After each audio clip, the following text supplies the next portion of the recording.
Atención, según el diario ABC de España, en Washington se estaría evaluando un plan B para Venezuela si el equilibrio alrededor de Delcy Rodríguez, la dictadora interina, se llega a romper, si la tiranía interina, pues apoyada por Estados Unidos, cayera.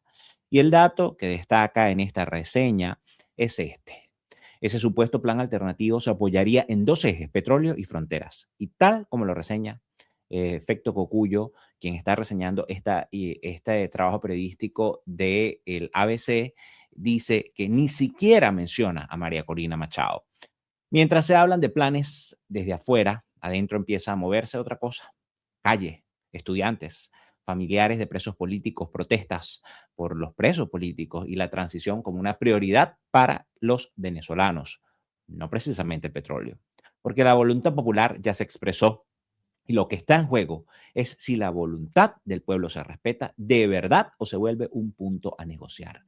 Porque ya Estados Unidos tiene un historial de llevarse bien con algunos regímenes no democráticos para defender sus intereses y esto es realidad. Estos son hechos que ya vamos a ver sin quitando todo sesgo ideológico. Pero ¿son compatibles los intereses de Washington? Es la pregunta con los intereses de los venezolanos. Si estás en Venezuela o en Estados Unidos o en cualquier parte del mundo y quieres una transición democrática para Venezuela, este tema te interesa, no te despegues.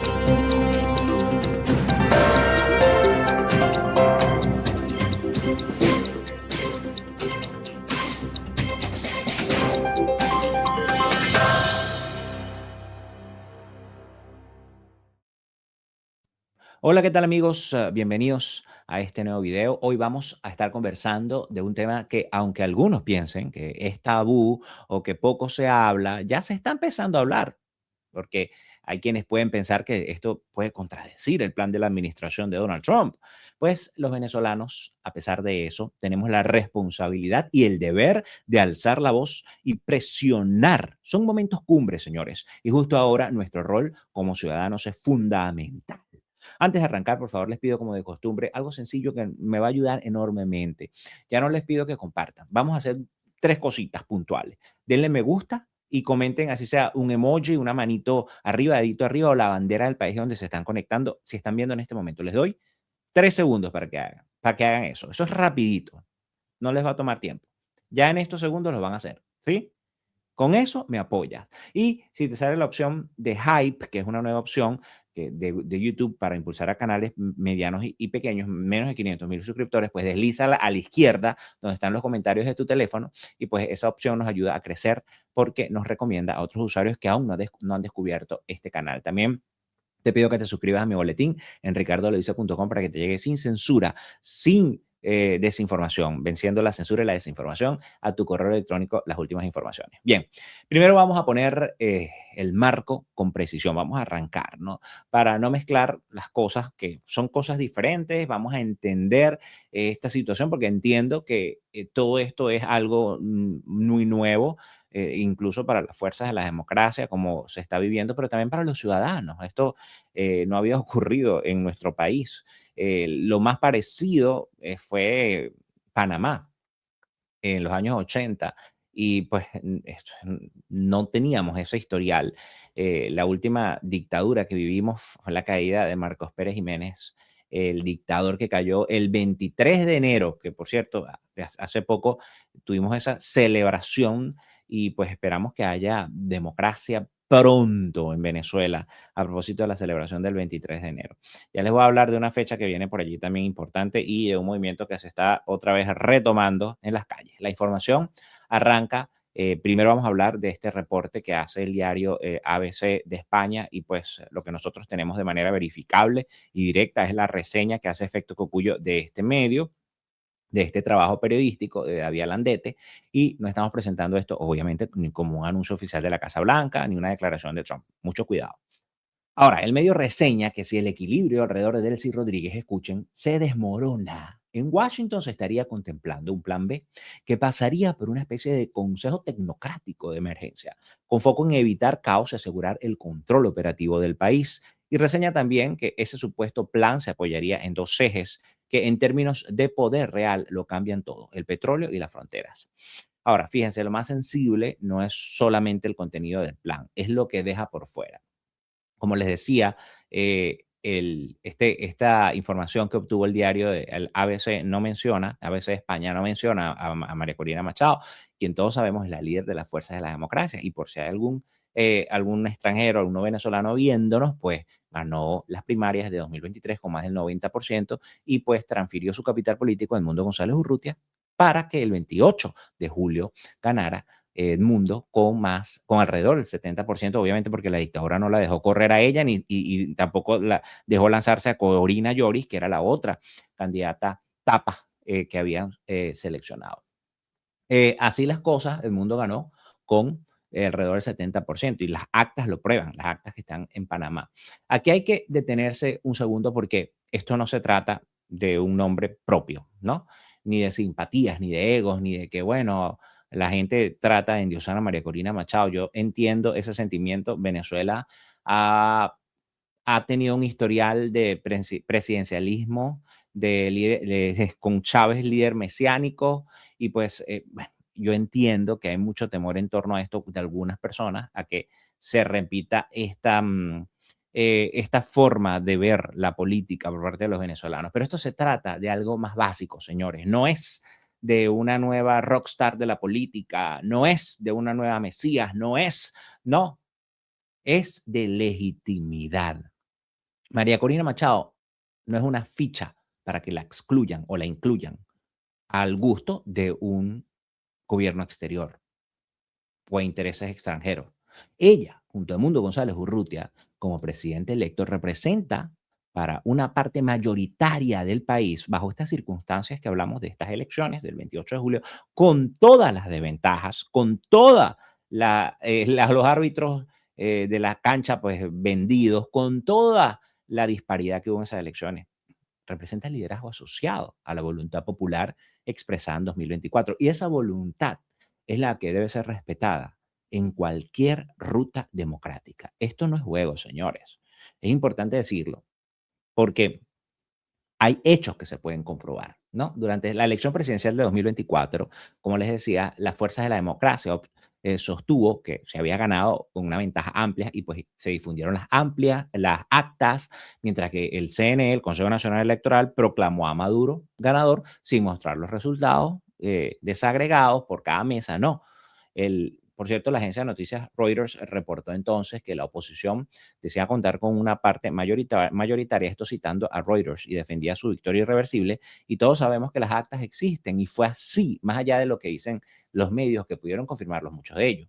Y estas actas, por cierto, en Panamá, como les comentaba, y hubo una publicación de esas actas, un sitio en que todo podía entrar, usted podía procesar, si sabía de data, podía procesar esos datos, consultarse, ¿no?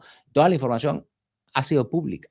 Así que aquí no puede venir nadie a refutar la voluntad popular. Nadie de ningún lado del espectro político, porque ahí sabemos que hay distintos factores que juegan un papel importante, incluso dentro del propio Partido Republicano, que es el partido de Trump, que es el ala, vamos a decir, el ala maga más radical de Trump, que no apuesta por necesariamente una democracia en Venezuela, sino por los intereses de Estados Unidos, aunque eso signifique llevarse bien con la dictadura o estabilizar una dictadura, una dicta blanda, una dictadura títere que se quede allí por más tiempo. Pero sabemos que Marco Rubio no opina así y es el secretario de Estado, esto no es poca cosa. Ahora, fíjense, pocos días después, retomando el tema de la legitimidad, la misma agencia de noticias, Reuters, ¿no?, reportó que Estados Unidos reconoció al rival de Maduro, por cierto, que Edmundo González Urrutia, como ganador de la elección. Es decir, el gobierno de Joe Biden, para aquel entonces presidente de Estados Unidos, reconoció al nuevo presidente electo de Venezuela. Lo reconoció como jefe de Estado, como presidente de Estados Unidos. ¿Y por qué Trump no lo hizo cuando asumió el poder? Porque vamos, yo recuerdo, estas cosas no se nos pueden olvidar que Donald Trump no invitó oficialmente como jefe de Estado a Mundo González Urrutia a su toma de poder, al Inauguration Day. Fue invitado por congresistas. No olvidemos esto.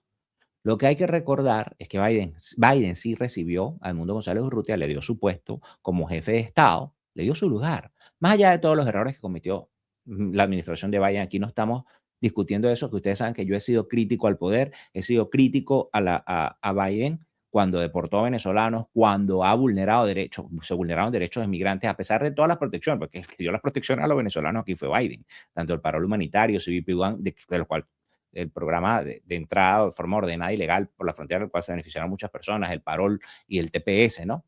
Pero sabemos que también cometió errores con respecto a política exterior, negociando con las sanciones. Ellos quisieron probar otra cosa y no les funcionó. Y por supuesto, liberando a los sobrinos presidenciales sentenciados en Nueva York y también al mismo Alex Saab. Pero ojo, porque aunque Trump no lo ha reconocido, podemos decir que su administración, mediante el secretario de Estado, Marco Rubio, sí lo ha llamado como lo que es, ¿no? Recuerden que, insisto, está el ala MAGA, que es el ala más radical, y está el ala más pro liberación del comunismo, del continente del comunismo, que es Marco Rubio, por supuesto está Cuba detrás, sabemos que sus orígenes son cubanas. Entonces Rubio lo ha llamado como The Rightful President of Venezuela. ¿Qué significa The Rightful President of Venezuela? Bueno, en español el legítimo presidente de Venezuela. Al menos así lo especifican en un comunicado oficial que se publicó hace unos días, el 22 de enero, en el que informaron que Rubio había hablado con el presidente electo de Venezuela. Esto lo publicó el Departamento de Estado. Allí dice, cito, el secretario Rubio reafirmó el apoyo de Estados Unidos a la restauración de la democracia en Venezuela. Vamos a darlo un poco para que usted pueda leer. Originalmente está en inglés allí, a la restauración de la democracia en Venezuela. Un fragmento de lo que dice allí, así como la liberación incondicional e inmediata de todos los presos políticos, de acuerdo con las aspiraciones democráticas, pacíficas del pueblo venezolano, se lee en ese comunicado que compartió el Departamento de Estado. Lo cierto, señores, es que para bien o para mal, gústenos o no nos guste, Donald Trump fue el único que tuvo el guáramo de entrar por el dictador Nicolás Maduro, extraerlo y encerrarlo en una prisión federal en Nueva York, como dice la canción por allí. Ahora miren, enfrentando, por supuesto que está enfrentando la justicia. Ahora, tenemos que lidiar nosotros ahora con lo que está ocurriendo post captura, porque sabíamos que la cosa no se iba a acabar allí y los intereses son diversos y lo que podía pasar, había distintos escenarios sobre la mesa. No fue una transición inmediata, no fue que se le entregara el poder a el gobierno legítimo, electo de los venezolanos, que hemos elegido los venezolanos. Y de forma muy responsable hay que hablar de esto, no propagandística ni partidista, y no permitir que esto lo propagandicen o ni que lo partidicen, ¿no? Hay que ser muy responsable y apegarse a nuestros principios y a la lucha por la democracia. Y ese es el llamado. No nos vamos a equivocar. Aquí hay un bien superior y es la libertad y la democracia. En eso estamos claros. Eso no quiere decir que no haya un pensamiento crítico, todo lo contrario, todo lo contrario. Hay que tener un pensamiento crítico porque nosotros queremos democracia. En la democracia hay diversidad, pero unificarnos en el objetivo que hoy día es la liberación de Venezuela, más allá de nuestras formas de pensar con respecto a distintas cosas, ideológicas, políticas sociales, económicas, etcétera, ¿no? Con la democracia, por supuesto, estamos esperando, entre otras cosas, que Estados Unidos también continúe siendo el principal aliado en petróleo, inversiones, corporaciones, etcétera. No estamos diciendo que no. E incluso es importante decir que eso va solo por consolidarse y a funcionar en democracia, no bajo ninguna dictadura títere, ni ninguna dictadura cachorra de Estados Unidos, como decían ellos, los cachorros de Estados Unidos. Bueno, él sí se convirtió en la cachorra del imperio, que tanto criticaron eso, ¿no? Ahora, volviendo al respeto a la voluntad popular, las actas incluso tuvieron revisiones periodísticas independientes, como el reporte difundido por PBS NewsHour basado en AP, que señaló que los cómputos entregados por la oposición ponían en duda los resultados oficiales. Por ejemplo, y AP, por ejemplo, es la agencia que llama a las elecciones aquí o que anuncia resultados en Estados Unidos. Aquí funciona muy distinto por colegios electorales y AP ha sido una agencia que se ha caracterizado por llamar, por anunciar resultados oficiales. Estamos hablando de una autoridad más allá del tema noticioso. Entonces, así las cosas, el punto no es si Washington arma un plan A o un plan B. El punto es si cualquier plan, en cualquier escenario, reconoce desde el inicio que Venezuela ya expresó una voluntad y que esa voluntad no se sustituye con tecnócratas, ni pues se estaciona en un después. ni una tercera fase que no vemos llegar pronto. Ojo, vamos para un mes de la caída de Nicolás Maduro, pero eso no quiere decir que nosotros no tengamos el derecho a alzar la voz y a exigir la transición. Porque si se plantea primero una estabilidad, luego una recuperación y después la transición, como lo ha hecho Estados Unidos, el riesgo es obvio, que la transición se convierta en una fase permanente, siempre en la cola, siempre en el pendiente, siempre más adelante, porque insisto, y esto lo sabe también la oposición democrática, lo saben las fuerzas de la democracia. Hay sectores dentro del mismo gobierno de Estados Unidos que están apuntando porque la cosa se quede así como está. Y aquí entra la segunda parte. Todos vimos cómo el secretario de Estado, Marco Rubio, que conoce muy bien la lucha de los venezolanos, no es nueva para él. Marco Rubio, quien es el artífice detrás de esto, describió el plan para Venezuela, que constaba de 3 fases: estabilización, recuperación y por último la transición. La agencia de noticias Reuters recoge que en la fase de recuperación se habló, entre otras cosas, de asegurar acceso de compañías, incluidas pues las estadounidenses, al mercado petrolero venezolano de manera justa, además de un proceso de reconciliación nacional con amnistías o libertades para sectores opositores y para personas escarceladas o encarceladas que fueran escarceladas, ¿no? O personas que están en el exilio, con el objetivo de reconstruir la sociedad civil. O sea, luego vendría la transición, en teoría. Estoy hablando de lo que en teoría, pero incluso vimos en la reunión que tuvo Trump, que hace unas semanas, hablando del tema petrolero, con los CEO o los CEO de las petroleras, se habló de que incluso uno de los directivos habló de que para poder invertir en Venezuela se necesitaba una seguridad jurídica, un marco jurídico, seguridad, y eso sin transición a la democracia es prácticamente imposible y no es una transición forzada. Nosotros ya nos dimos el gobierno, nosotros ya elegimos, el pueblo ya eligió. Lo cierto es que esa ruta, tal como está presentada públicamente, deja la transición al final. Y yo insisto, estoy haciendo una crítica en función de la presión que debe reflejar este espacio de los ciudadanos en los intereses de Venezuela. Y esto no es un detalle técnico, es político. Porque en Venezuela, cuando la transición queda para después, el después suele tener un costo humano enorme.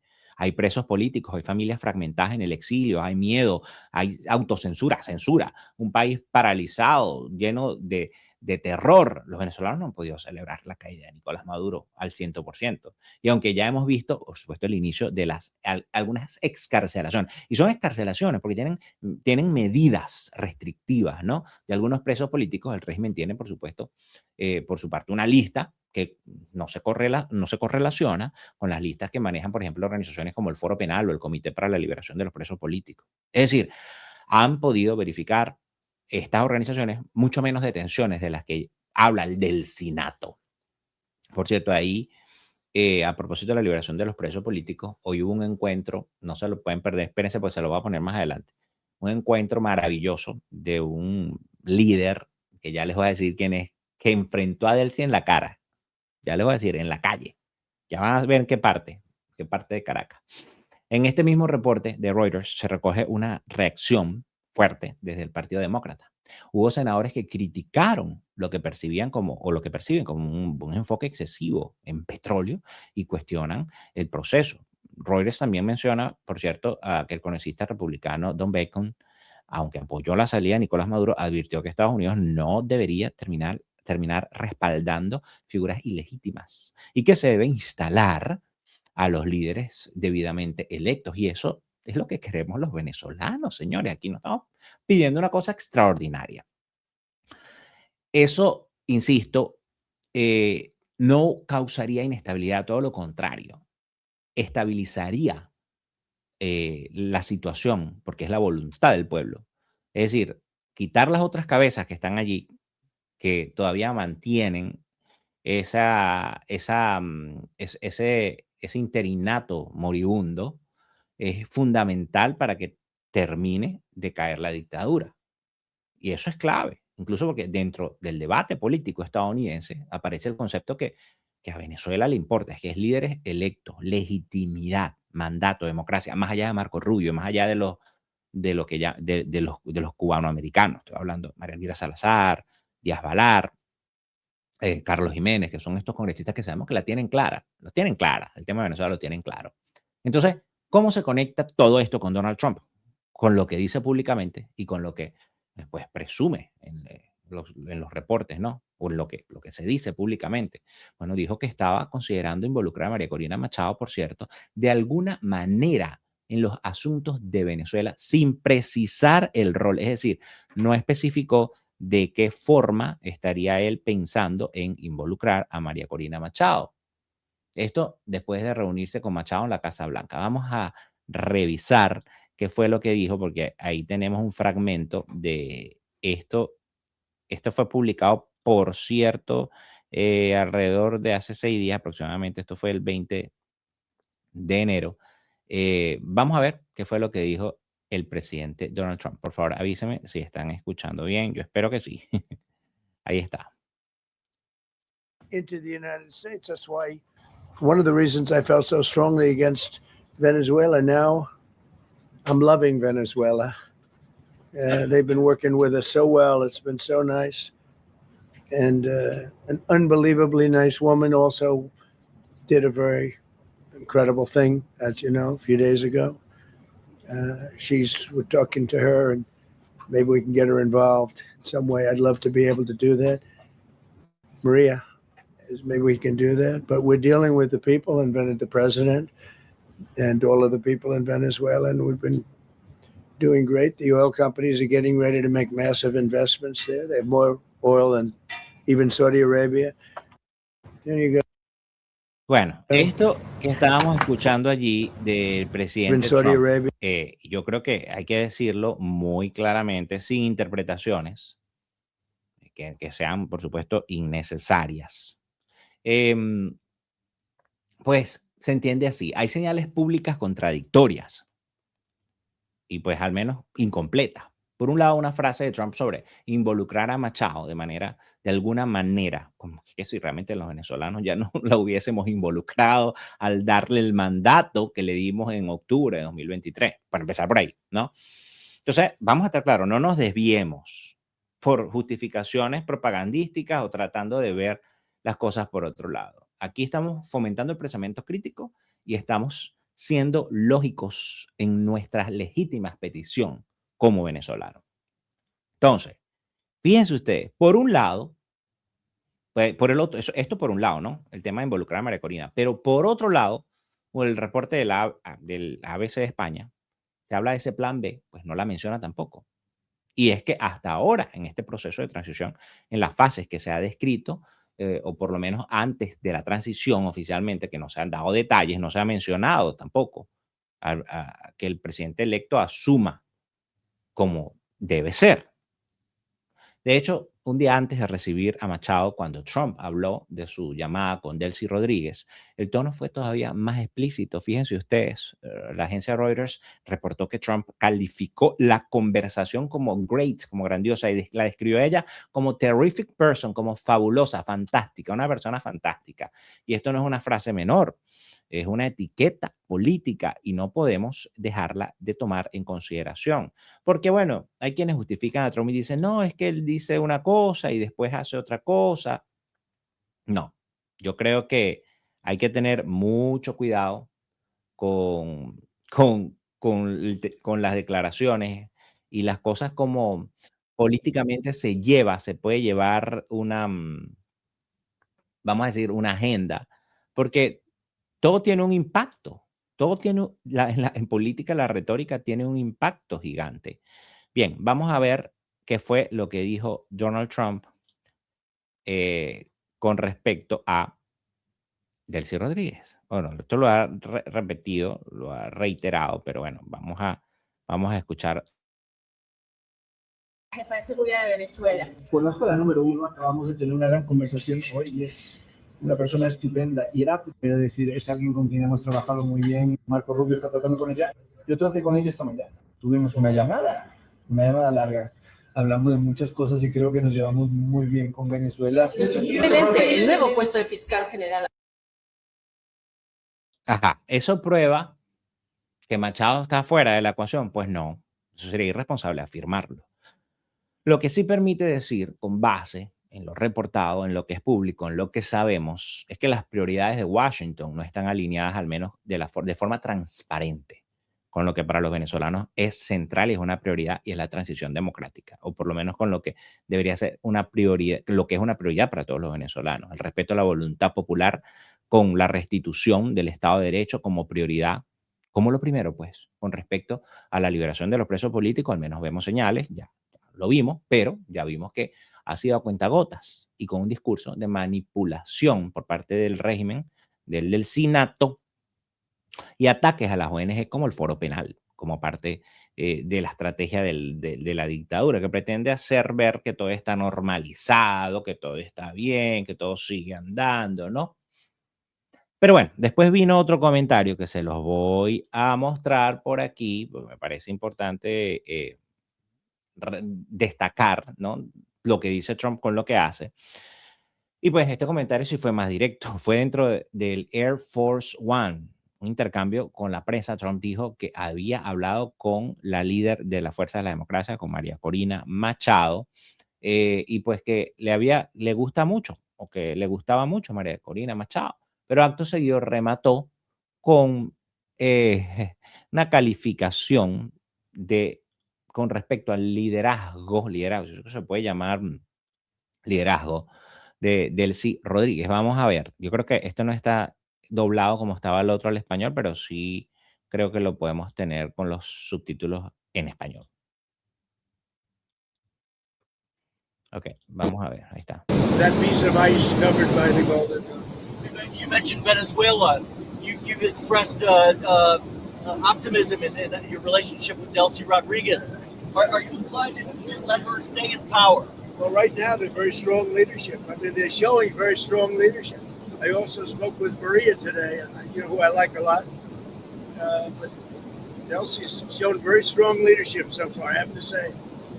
And we're moving in, you know, to the United States, millions of barrels of oil as we speak. You know that. You see it. You see what's happening. Over 50 million barrels of oil is already moved or moving into the United States, and much more to come. And we're working with them, and they'll get some of that, and we're going to get some of that. And it'll be divided up, and our country will become richer, and that means our taxes are going to be going down, and they will do better. Venezuela is going to do better than they've ever done. So if that continues, Even with us, you know, taking a very fair piece of it, Venezuela will do better by far than they've ever done. It's going to be very rich. And she has done a very good job. Bien, ha hecho un muy buen trabajo, habla de un liderazgo muy fuerte. No, imagínense, imagínense ustedes. Juzguen ustedes mismos, comenten allí qué les parece a ustedes, porque fíjense, en este punto, para entender un poco el accionar de Estados Unidos, vale la pena un recordatorio histórico. Y voy a hacer una aclaratoria. Esto que está aquí son hechos, no tiene un sesgo, no lo estoy enfatizando con un sesgo ideológico o diciendo que va a pasar igual o comparando porque hay circunstancias históricas que son diferentes. Pero bueno, aquí hay hechos. Los hechos es, en momentos distintos, Estados Unidos ha apoyado o ha tolerado a regímenes autoritarios y estos incluso son hechos por razones o no democráticos, por razones estratégicas o bueno, por legítima defensa de su seguridad nacional o por un tema económico. Pasó con Fulgencio Batista en Cuba en 1959, antes de 1959, pasó con el golpe de Irán de 1953, que la propia CIA, por cierto, reconoció como antidemocrático posteriormente. Se desclasificaron, vamos a decir, documentación oficial del Departamento de Estado, también sobre la operación encubierta en Guatemala en 1954. También hay archivos desclasificados de lo que pasó en Chile, en Indonesia, demuestran cómo se movía el tablero durante la Guerra Fría, la Guerra Fría. En fin, miren, esto no es para decir, esto es igualito. Es para entender una cosa. La agenda de un actor externo puede priorizar estabilidad, control o intereses y dejar la democracia al final del guión. ¿Y es donde estamos viendo la democracia en esta agenda? Al final del guión. Es lo que a mí me preocupa particularmente. Y es una preocupación muy legítima que usted también debería tener como ciudadano. Lo que llama la atención es que, por lo general, el apoyo a dictaduras o regímenes por parte de Estados Unidos, regímenes no democráticos, pues, han sido contra la izquierda comunista, han sido de derecha, o los que ha apoyado, por lo general, defendiendo los intereses estadounidenses, como les decía. En este caso, hay un aliado de una dictadura comunista, una mafia violadora de derechos humanos, asociada al narcotráfico, porque, insisto, la cabeza podrá estar en Nueva York, puesta a disposición de la justicia, pero el aparato de la dictadura sigue allí. Ojo, entiendo, repito, es un proceso nuevo, está bajo la tutela de Estados Unidos, pero aquí hay como focos de querer rebelarse, por lo menos desde el punto de vista discursivo. Hay que esperar cómo se desenvuelve todo, cómo se sigue desarrollando todo, pero entre tanto, tenemos que debatir, tenemos que presionar, tenemos que criticar, tenemos que exigir transparencia. Así es simple. Esa es mi labor como periodista. Y la suya como ciudadano es exigir que se respete también su voluntad. Ellos decapitaron la dictadura y quieren estabilizar al país para que haya una transición con la misma dictadura desestabilizadora, pero sin Maduro. El madurismo sin Maduro. O un delcinato estabilizador para que supuestamente haya una transición, porque el temor de Estados Unidos es que se desestabilice el país y que eso va a ser peor entonces, ¿no? Pero la verdad, queremos una transición que se respete la voluntad popular y que ponga los derechos humanos en el centro. Esa transición no puede depender solo de lo que se decida afuera. Se empuja desde adentro, señores, con la presión social sostenida, con la calle, con las redes y con las exigencias claras, empezando por lo mínimo, libertad plena para los presos políticos y, por supuesto, un proceso de transición en el que haya otras garantías, como que el cese de la libertad total e incondicional de los presos políticos, por supuesto, que se derogue ese decreto de conmoción, que lo que hace es que va a causar terror, el cese de la censura, y no solamente para medios de comunicación, sino el hecho de que te castiguen por poner un estado de WhatsApp y te metan una condena o por publicarlo en las redes sociales. Eso no tiene sentido. Que permitan que vuelvan los líderes que están en el exterior y también los que están en la clandestinidad puedan levantar sus voces. Eso me parece muy importante. Por cierto, yo se los puse por ahí más adelante porque Delsa Solórzano salió de la clandestinidad y esto es un avance muy grande. Esperemos que la dictadura se retracte de hacer algo porque no está en posición de meterse con ningún líder de la fuerza de la democracia, ¿no? O sea, la democracia no puede ser la última fase en un plan, a eso me refiero. Tiene que ser el principio, porque es el único fundamento legítimo para lo que viene después, que es la reconstrucción económica, la reinstitucionalización del país, la refundación de la república. Hay que refundar. ¿O es que ustedes creen que se va a poder gobernar con esa asamblea ilegítima porque hayan allí algunos opositores alacránicos, como los llaman? Ya eso va a legitimar la asamblea. No, eso hay que refundar todos los poderes. Es el Consejo Nacional Electoral, el Tribunal Supremo de Justicia. Hay un Tribunal Supremo en el exilio, no sé qué va a pasar con eso, por ejemplo. Todo eso se cae si no existe un piso democrático. Y ahí está el tema económico. Y no es poca cosa, porque eso es lo que está apuntando Estados Unidos, el tema económico. Pero si ustedes miran esto desde la realidad venezolana, hay otra variable que está empezando a moverse y que no depende de comunicados en Washington, sino más bien de ejercer presión desde la base. No estoy hablando de ningún partido político, me refiero a la presión social. El medio Efecto Cocuyo publicó que el 24 de enero de 2026 hizo un trabajo útil, una guía útil publicó para entender el ambiente, ¿no? Las protestas, los presos políticos, lo que está pasando en Venezuela, los dirigentes saliendo de la clandestinidad y pues un clima que sin ser normalidad se está moviendo. Allí se menciona el rol de los familiares, de los presos políticos, la sociedad civil, del movimiento estudiantil y se cita el foro penal sobre las excarcelaciones confirmadas por las ONG, que no, insisto, no coinciden con las atribuidas por el poder. Y eso pues se conecta con lo que está pasando en la calle y que vamos a desarrollar en el siguiente bloque pendiente, porque estudiantes de la UCB, familiares frente al Ministerio Público, protestas con exigencias concretas vinculadas con los presos políticos y pues líderes que salen de la clandestinidad. El retorno del movimiento estudiantil. Aquí lo digo con mucho cuidado, señores, porque es un punto delicado. Lo que se ha reportado en estas acciones recientes que han ocurrido, en caso específico, no describe como choques masivos, como ha sido en ciclos pasados, pues de represión brutal, no. Eso no significa que no pueda haber represión en general, significa que en estas jornadas puntuales y en estos hechos reseñados hay un margen muy distinto por ahora. Y ese margen en una dictadura pues no aparece por casualidad. Se disputa, se mide, se empuja, se defiende. Entonces, si hay un plan B afuera basado en el petróleo y fronteras, y si la transición aparece como la fase 13 en el plan de fases, la pregunta venezolana más directa es, ¿cómo hacemos para que la transición no sea una promesa sin fecha? Las respuestas, al menos en parte, pasa por la presión social sostenida y verificable en las redes, en las calles, con dos exigencias que no son negociables: libertad plena para los presos políticos y pues el respeto al mandato popular. Y por cierto, en esta fase que yo les estaba hablando, esa es para mí la última fase, porque yo les estaba hablando de cierta fase anteriormente. Pues bueno, respeto al mandato popular con que asuma Edmundo González Urrutia. Si Edmundo González Urrutia es que va a refundar, llamar a una constituyente, llamar a elecciones, pues le corresponde a él, no a ningún actor externo, no a Delcy Rodríguez, ya no tiene legitimidad. Eso es lo que vamos a aterrizar en el siguiente bloque.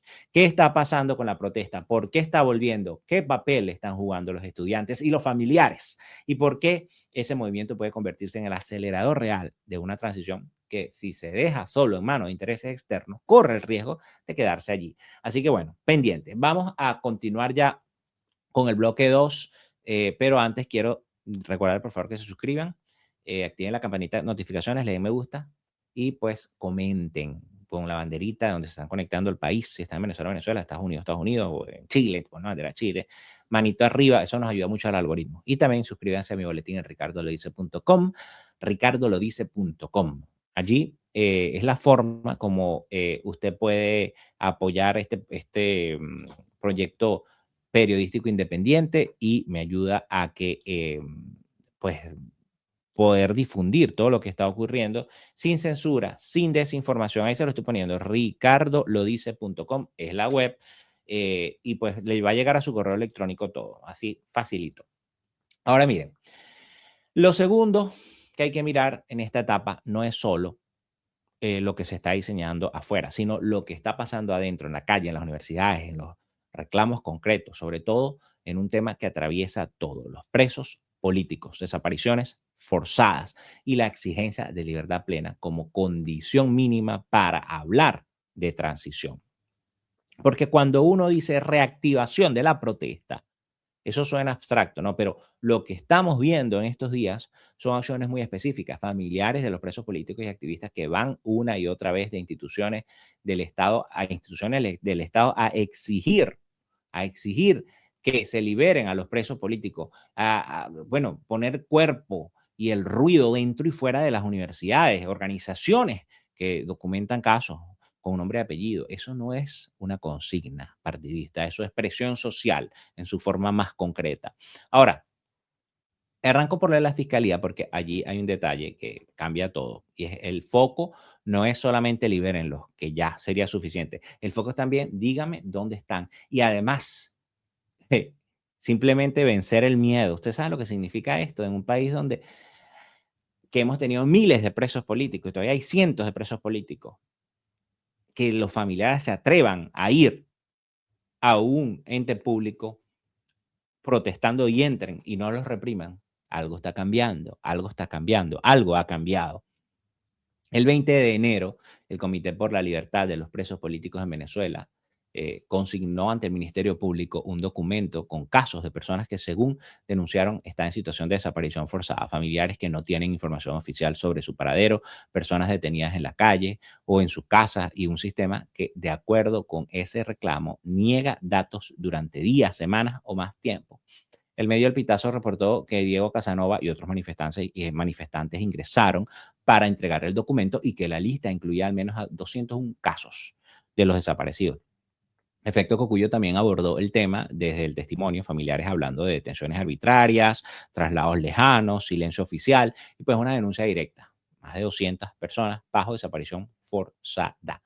Entonces, fíjense ustedes, lo que estamos describiendo como tal no es solo la protesta, es la acción que combina la presión pública, la documentación y un objetivo verificable. Y eso en contextos autoritarios suele ser lo que más incomoda cuando el reclamo viene con lista, con casos, con registro y que además hay una dictadura que está tutelada, que está, vamos a decir, medio atada, ojo, de manos, pero no podemos confiarnos.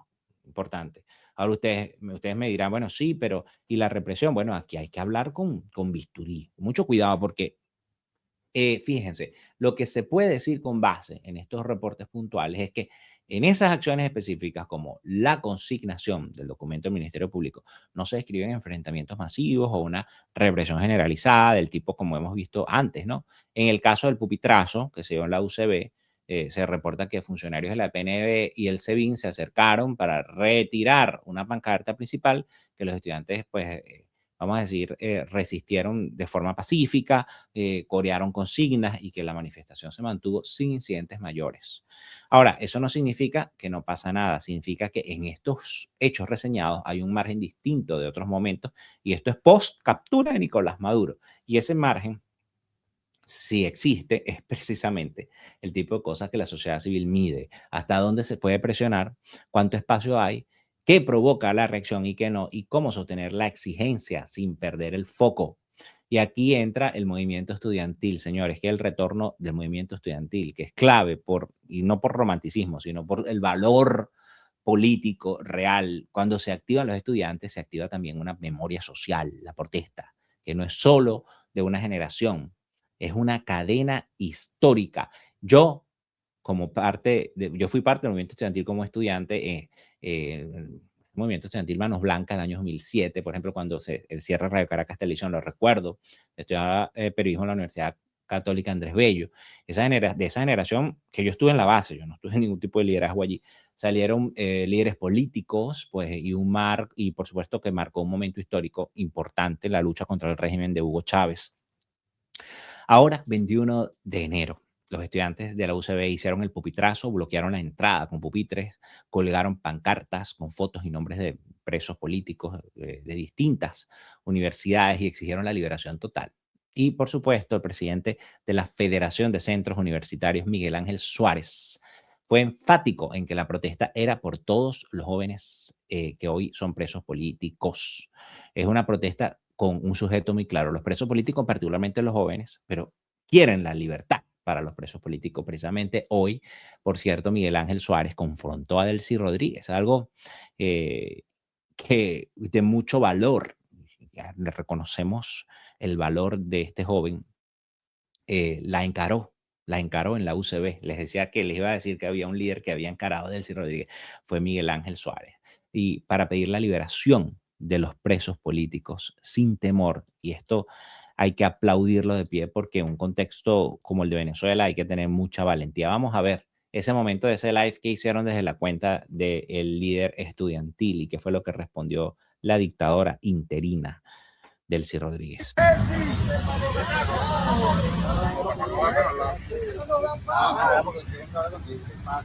Libertad para Jesús Alba, presidenta.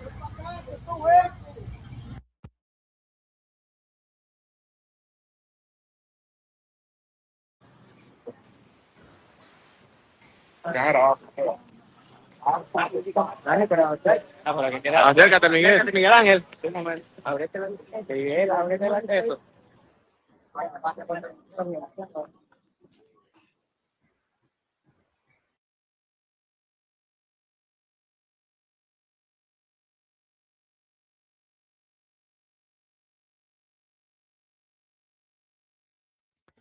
Pareciera que hay un problema de audio allí. Deme un segundito para ver si podemos poner otra versión que tenemos aquí. Ahora sí, ahora sí. Deme un segundito.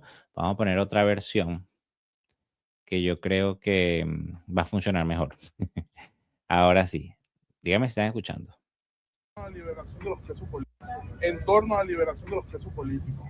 De nuestro profesor Usted- Jesús Armas. Usted que es usevista, el profesor Jesús Armas, robar mi cabeza. Hay más de 200 jóvenes presos políticos en este país. Estamos trabajando, hay Y es un programa de importante- convivencia democrática. Es importante que los políticos sean responsables. Yo soy dirigente estudiantil al igual que su hermano. Y Usted de aquí, profe. Usted de No, aquí usted es usevista como nosotros. De verdad debería ponerse la mano Y en el creemos corazón por la libertad de todos los tiene presos que políticos. acabar con lo que están viviendo los familiares a las afueras de los centros de reclusión. Esta gente está sufriendo de eso. Mira, Y nuestros profesores Están sufren. sufriendo muchísimo. Están sufriendo muchísimo. Están sufriendo mucho los familiares en los centros de Sí, sí, sí. reclusión. Importante no manipular. Hay ONGs que le están cobrando a los familiares. Y Eso debe nosotros, acabar. Eso debe nosotros jamás acabar. vamos a apoyar eso. Por eso debe acabar. Pero Y lo también que la pero déjame hablar. No, déjame hablar. No. Vamos a poner el otro video, porque ahí se cortó, pero en el en vivo completo, para que ustedes lo vean completo, termina ella, a ver, de hablar, porque al final ella se va y lo deja hablando a él solo ahí, qué cosas, ¿no? Vamos a ver, vamos a compartir el otro video que está completo, que creo que sí está completo. A ver, denme un segundito, ahí lo tiene. Avísame si están escuchando, por favor. Están sufriendo mucho los familiares en los centros de reclusión. Importante no manipular. Hay ONGs que le están cobrando a los familiares. Eso debe acabar. Nosotros jamás vamos a apoyar eso. Por eso debe acabar. Pero también Pero déjame hablar. No, déjame hablar. No, déjame hablar. Ya yo te escuché. Déjame hablar. Ya yo te escuché. El problema es que si no escuchan, no. Vamos para escuchar. Estoy diciendo que los políticos deben tener un ejercicio responsable. Ya basta de mentira, ya basta de manipulación. Le costó muy caro a este país. Le tocó una agresión militar. Así es, si no- Ya basta. Sí, es. Pero ¿No la agresión? no. Ah, bueno, entonces Nosotros lo que en Venezuela no yo te tenemos estoy diciendo. con los presos políticos. yo te estoy Hay diciendo. que encontrar con esos temas que están ahí. Hay una lista de 800 personas. 800 personas. Eso, ya eso lo sabe. Hermano, están las mamás afuera de los centros de reclusión. Fue profesora de esa facultad. Entonces, Están las familias afuera de los centros de reclusión, hermano. Libérenlos a todos. ¡Libérenlos a todos! ¡Libérenlos a todos! ¡Libérenlos a todos! ¡Libérenlos a todos! ¡Libérenlos a todos! ¡Libérenlos a todos! ¡Libérenlos a todos! Valiente, valiente, sin duda alguna, valiente. Esto hay que reconocerlo y hay que aplaudirlo. Ahora, fíjense ustedes, esto por supuesto se conecta con otro dato, con un dato importantísimo, que es la reactivación de las protestas, que no está ocurriendo en el vacío, está ocurriendo mientras se habla de excarcelaciones, pero con cifras que no cuadran, como ya les decía. Lo cierto es que esta discrepancia es parte del combustible social, porque se anuncian liberaciones sin lista pública y clara, sin cronograma, sin verificación independiente, lo que genera es incertidumbre y rabia en las familias que llevan meses, años viviendo entre tribunales, cárceles, traslados, humillación y silencio. Ahí están durmiendo esas madres que ya han fallecido. Creo que al menos han fallecido un par de madres. No tengo la cifra en este momento. Imagínense ustedes esperando a sus hijos. Están durmiendo familiares que por cierto, hoy nos enteramos que en zona 7 estaban permitiendo ver a los presos políticos. Eso es una buena noticia. Miren, esto no se trata de negar que haya excarcelaciones. Se trata de que el país necesita precisión, necesita nombres, necesita transparencia. Y es ahí donde la presión social funciona y en donde tenemos que meter la lupa. Importantísimo meter la lupa. Ahora, el propósito de los dirigentes que están saliendo de la clandestinidad, también quería decirlo, luego de la caída de Maduro, es visibilizar la crisis, es probar que las cosas están cambiando, que hay disposición por parte de la dictadura de ya empezó a liberarlos, esperemos que escarcelen, que liberen a todos, que permitan que los líderes que están, como dice Solórzano, en la clandestinidad, vuelvan a la palestra pública a hacer política. Es parte de ir cediendo esos espacios, ¿no? Y pues sobre esto, así reaccionó la líder de las fuerzas de la democracia, María Corina Machado, con respecto a este regreso de Elsa Solórzano. Dice, luego de 17 meses de resguardo, nuestra presidenta del partido, Delsa Solórzano, ha salido de sus resguardos. Su decisión representa un paso significativo en un contexto complejo marcado por la defensa de derechos humanos, la participación democrática y la lucha cívica. Este hecho pone de relieve los desafíos que aún enfrenta la dirigencia política en Venezuela y la importancia de seguir apostando por la acción política como vía para el cambio. Nuestra líder continuará luchando, exigiendo libertad plena para todos los presos de conciencia en el país. Ahí está. Y sobre eso respondió María Corina Machado. Esto fue el día de hoy a las 2 de la tarde, hoy 27 de enero.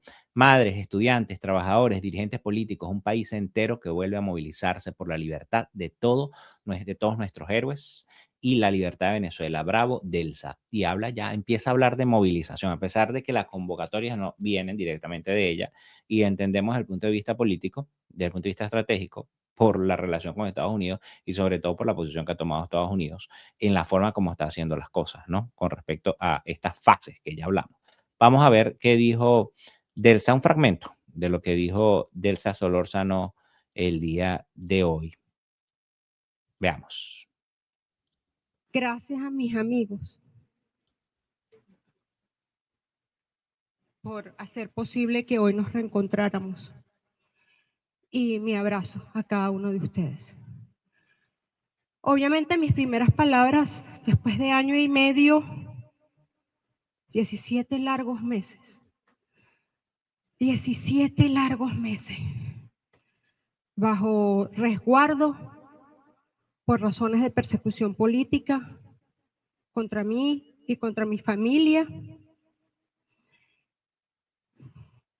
a quienes les agradezco enormemente su apoyo, su respaldo, que no se hayan rendido nunca y que hayan aguantado todo lo duro y lo difícil que ha sido todo esto que hemos vivido. Y tengo que decirlo hoy porque es así. Me resguardé durante año y medio, 17 meses, obviamente por seguridad, pero sobre todo por la seguridad de mi familia, que está en Venezuela igual que yo, que nunca me he ido de aquí ni me voy. Que mi hijo, que no sabe que estoy aquí ya y que quiero abrazar en breve. Que mi esposo que está aquí. Mi cuñado que está por ahí. Mi familia que está aquí. Ahí estamos viendo bien conmovida a Delsa Solórzano. Bueno, las circunstancias lo ameritan, ¿no? En el próximo bloque vamos a aterrizar lo que viene, la convocatoria que se está moviendo para febrero, una potencial convocatoria para febrero, el rol de la presión, esto de base, desde la base, el rol de la presión en la calle y cómo se convierte esa energía en una exigencia para que no se deje, para el después. Entonces, bien, entramos en esto. Yo les quiero recordar el boletín, ricardoloiza.com, me ayudan enormemente suscribiéndose al boletín. Y el botón de hype que está abajo en los comentarios.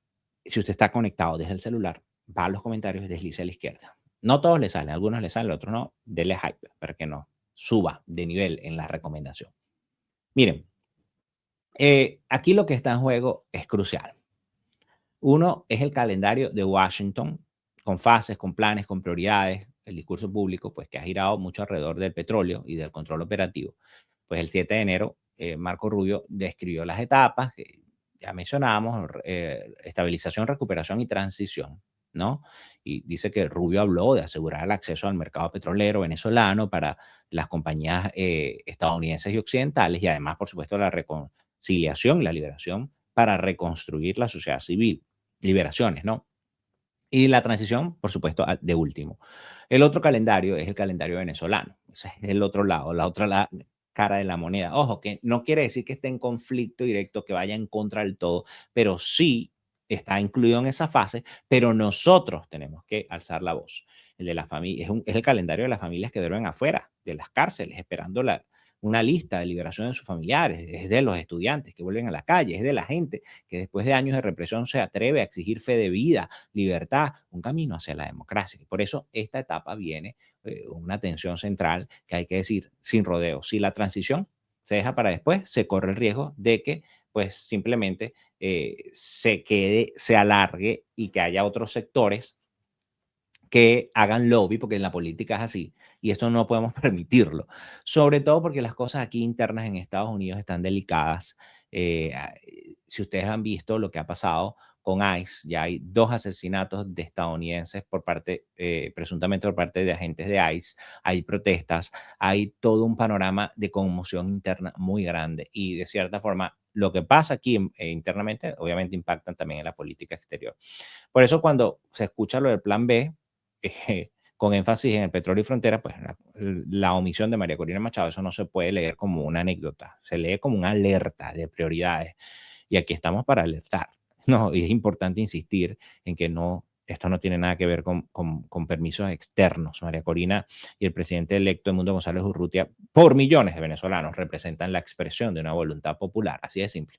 Esa voluntad no es un acto como tal de simplemente ir a votar, es un acto de querer cambiar un país que está en la desgracia, que ha caído en el terror por parte de este régimen, ¿no? Es la voluntad, que es el punto de partida que debe respetarse. Lo que se busca es una salida democrática. Y aquí hay gente que incluso que apoyó a María Corina, que sabemos que quizás no está de acuerdo al 100% con María Corina, pero se unió forma parte de la unidad. No estoy hablando de la oposición alacránica. Y miren, esto no se trata de endiosar, como les decía hace un rato, porque yo soy el primero que está en contra de los liderazgos mesiánicos. Pasó con Chávez y miren cómo terminamos. Nada de Mesías, nada de salvadores, no. Esto es una lucha del pueblo para el pueblo, en el que María Corina representa es un personaje fundamental y hay que reconocerlo así, y va a quedar en la historia. Es de una nación que quiere alternancia de poder, ¿no? Que quiere debatir, que ideas en libertad para construir un país. Es que no te maten, que te encarcelen, que te torturen por hacer política, por hacer periodismo, por pensar distinto. Se trata de vivir con dignidad, con prosperidad. Ahí está Rory Branker, que trabajó conmigo en La Patilla. Yo trabajé con él en La Patilla. Creo que no ha sido liberado hasta ahora. Creo que no lo he visto. Por favor, dígame si Rory Branker fue liberado, porque creo que lo último no lo había visto entre los colegas liberados. Ahora bien, ¿qué puede hacer la presión social en ese contexto? En un contexto como este, pues puede hacer 3 cosas concretas. No mágicas, pero concretas. Primero, obligar a poner el tema de derechos humanos en el centro, porque el petróleo puede ser prioridad para otros, pero para los venezolanos la prioridad es recuperar las libertades. Derecho a la protesta, exigir derecho a expresarse, derecho a elegir, derecho a vivir sin miedo, a comer, a poder alimentarse, derechos básicos, con una pensión mísera a nuestros abuelos. ¿Qué vamos a esperar? Derecho a que no te desaparezcan, derechos fundamentales, derecho a que no te inventen un expediente, te siembren y te manden preso, ¿no? Que desaparezca el terror. Y eso no se negocia como si fuera una lista y punto. Segundo, convertir la exigencia en algo verificable. Y aquí el país tiene un termómetro, los presos políticos. Y pues Reuters reportó que el 23 de enero, Delcy Rodríguez dijo que 626 personas habían sido liberadas, pero bueno, mientras tanto el Foro Penal había confirmado un número mucho menor de excarcelaciones desde el 8 de enero. Reuters también recogió que Rodríguez dijo que pediría verificación de la ONU sobre las listas, pero es importante decir que, por cierto, el mismo Alfredo Romero, director ejecutivo del Foro Penal, ha dicho que no todo excarcelado ni todo detenido es un preso político. Esto es importante decirlo. Ese dato, por duro que suene, define el momento. Si no hay listas transparentes, si no hay verificación independiente, no hay libertad plena. Y pues el país queda atrapado en esos anuncios parciales y de incertidumbre. Mucha estabilidad económica querrán buscar.